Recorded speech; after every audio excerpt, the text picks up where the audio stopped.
I thought the De'Aaron Fox trade rumors would die down, especially after the Kings fired Mike Brown, replaced him with Doug Christie, and went on a 7-game win streak. They looked strong, sitting at 11-5 under Christie, so I figured the momentum had shifted in their favor and Fox would likely stay put for at least the rest of the season. But then Shams reported that the Kings are actively shopping Fox, and there's even a preferred destination, San Antonio. It makes sense since everyone wants to play with Wemby. What's interesting is that Fox seems open to being the second option behind him, likely recognizing that a move to the Spurs would put him in a great position. If Wemby eventually becomes the best player in the world, he's going to have plenty of title chances, and Fox knows that. De'Aaron Fox has had his fair share of disappointing seasons. He's only made the playoffs once, breaking the Kings' 16-year drought, but beyond that, there's been little postseason success. Even before he arrived, the Kings had a losing culture, and despite being the face of the franchise for the past 8 years or so, he has no deep playoff runs to show for it. That Game 7 battle against the Warriors was promising, but a player of Fox's caliber should have more postseason experience. He can get that by moving to a new team. Another interesting factor is that he's already named his preferred destination. That could discourage other teams from making a move, since they might hesitate to trade for a player who would rather be somewhere else, especially with his free agency coming up in 2026. Teams have to consider whether he'd actually re-sign with them. It's clear Fox wants to keep his options open. He didn't sign an extension with the Kings for a reason. He doesn't want to lock himself into a situation that might not lead to a championship.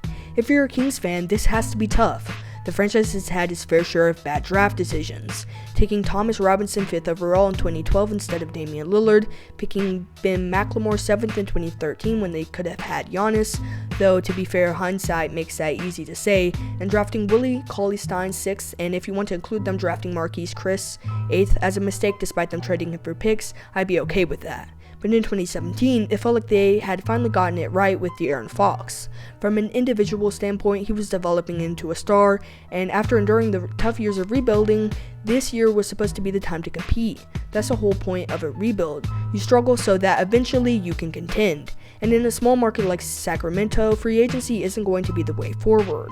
Rebuilding through the draft is your best shot, but they've struggled in that department too.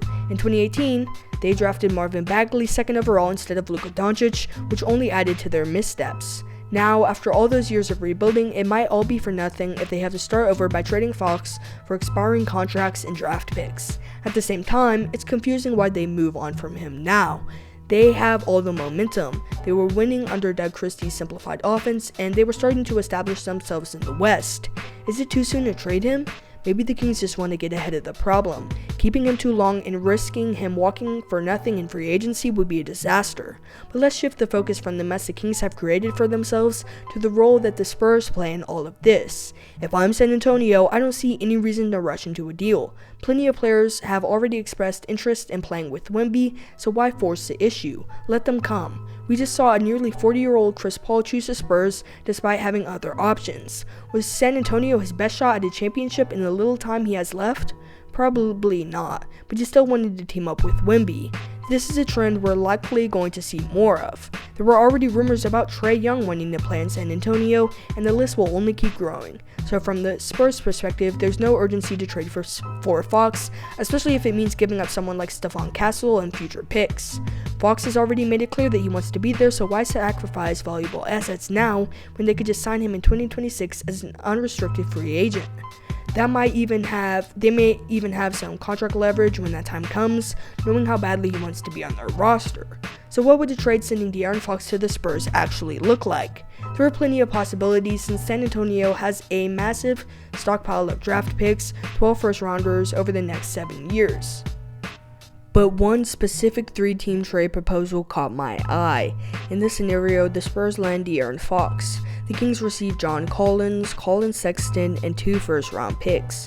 Meanwhile, the Jazz get Keldon Johnson, Zach Collins, Kevin Huerter, 2 first-round picks, and 2 second-round picks. This deal clearly favors the Spurs as they secure a long-term backcourt partner for Wemby without giving up too much. The Kings, on the other hand, get the win-now players and draft capital they're looking for in Collins and Sexton. As for the Jazz, they're essentially making a salary dump, which could free up cap space when it comes to extending their young core, both the ones already on the roster and those that they'll add through the draft. And so overall, I feel like that 3-team trade idea was pretty balanced.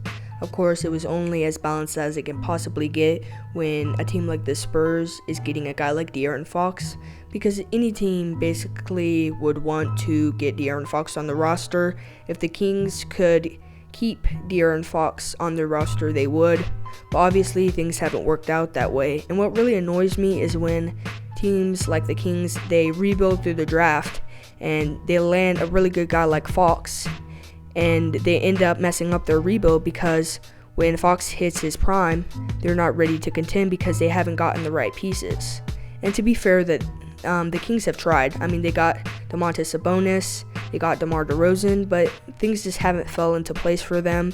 And currently, they're the 10th seed, and that's just not where this team wanted to be, especially since they're trying to contend. And since Fox wants to be competitive, joining with Wemby would be a good idea. But what do you think? Would Fox be a good fit for the Spurs? Tell me in the comment section below. Until next time, peace.